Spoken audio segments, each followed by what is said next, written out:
Pernah tak terfikir macam mana nak tackle hati panel temuduga guru? Hari ni kita akan bongkar sama-sama rahsia untuk tukarkan soalan yang paling menakutkan tu kepada peluang untuk anda betul-betul bersinar. Jom kita mula. Okey, bayangkan sekejap. Anda tengah duduk dalam bilik temuduga. Suasana senyap. Tiba-tiba, panel pandang tepat ke mata anda dan dia tanya satu soalan yang, memang mencabar. Apa anda nak buat? Relax, jangan risau. Kita ada pelan tindakan. Dalam kupasan kali ini, kita akan buat macam satu simulasi temuduga. Mula-mula, kita tengok peraturan emas dan framework jawapan. Lepas tu, kita sentuh pasal integriti, cara mengajar, urus bilik darjah dan akhir sekali, soalan paling kritikal yang anda mesti bersedia. Baiklah, jom kita terus masuk bab pertama. Sebelum kita jawab apa-apa soalan pun, kita kena ada asas yang kukuh dulu. Maksud saya, kerangka dan beberapa peraturan penting. Okey, senjata paling power yang anda boleh guna dalam temuduga ialah kaedah STAR. Senang je nak ingat, STAR. Situation, task, action dan result. Bila guna formula ni, jawapan anda confirm akan jadi lebih jelas, tersusun dan yang paling penting, memang meyakinkan. Dan tolong, ingat 3 peraturan emas ni.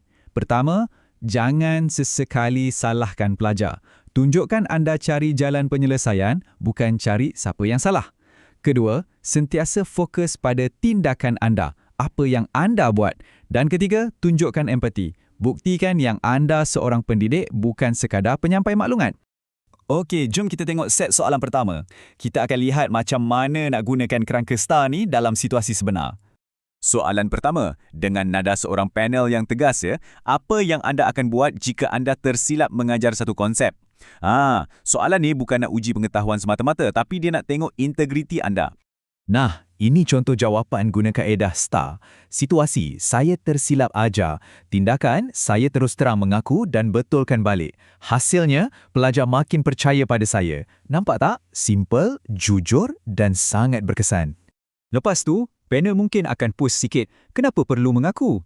Kat sini, anda kena tegaskan yang ini bukan pasal ego, tapi pasal membina kepercayaan. Integriti seorang guru tu yang paling penting. Soalan seterusnya, bagaimana anda akan mengajar pelajar yang lemah dalam subjek anda? Panel nak tengok sama ada anda boleh ubah suai cara mengajar anda atau tak. Anda fleksibel ke tak? Perhatikan bahagian tindakan tu. Jawapannya bukan setakat saya akan ajar dia lagi, tapi lebih spesifik, saya akan guna pendekatan visual bagi bimbingan individu. Ini menunjukkan anda betul-betul fikirkan cara terbaik untuk bantu pelajar tu. Cemerlang! Sekarang, jom kita sentuh pula soalan-soalan tentang pengurusan bilik darjah. Ini pun topik favourite panel juga ni. Soalan klasik, macam mana anda nak kawal kelas yang bising? Panel nak tahu, boleh tak anda jadi pemimpin yang tenang dalam situasi kelam kabut? Bukannya jadi polis yang asyik nak marah-marah je. Jawapan macam ni memang mantap. Sebab apa? Sebab ia tunjukkan strategi proaktif. Anda tak perlu menjerit. Guna isyarat tangan atau mulakan satu aktiviti yang menarik. Anda selesaikan masalah sambil kekalkan mood belajar yang positif. Okey, bahagian seterusnya ni sangat-sangat penting. Ia pasal accountability. Maksudnya, sejauh mana anda sanggup ambil tanggungjawab. Hati-hati. Ini soalan perangkap. Kalau ramai pelajar gagal ujian, salah siapa? Jawapan anda kat sini akan terus tunjukkan sama ada anda jenis yang suka menuding jari ataupun jenis yang suka muhasabah diri. Nampak tak? Jawapan ni terus aplikasikan peraturan emas kita tadi. Fokus pada tindakan anda. Bukan sibuk cakap pelajar malas, tapi terus cakap, saya perlu nilai semula cara pengajaran saya. Ini menunjukkan kematangan yang panel cari. Dan bila panel tekan lagi, jadi bukan salah pelajar lah ni. Anda boleh jawab dengan tenang, ia tanggungjawab bersama, tuan-puan. Tapi, sebagai guru, saya yang perlu mulakan langkah pertama untuk cari penyelesaian.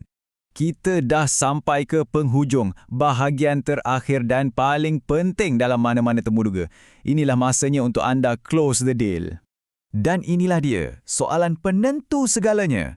Kenapa kami perlu pilih anda? Semua jawapan anda tadi sebenarnya membawa kepada saat ini. Jawapan anda untuk soalan ni mesti padu. Ia kena jadi satu rumusan yang yakin tentang minat mendalam anda, pendekatan anda yang selalu utamakan pelajar dan keyakinan anda untuk menyumbang kepada sekolah.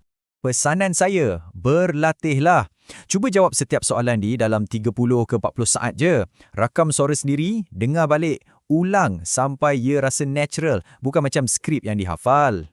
Jadi, anda dah ada kerangka, anda dah ada strategi. Yang tinggal sekarang hanyalah keyakinan diri. Masuk bilik temuduga tu dan tunjukkan kemampuan sebenar anda. Semoga berjaya!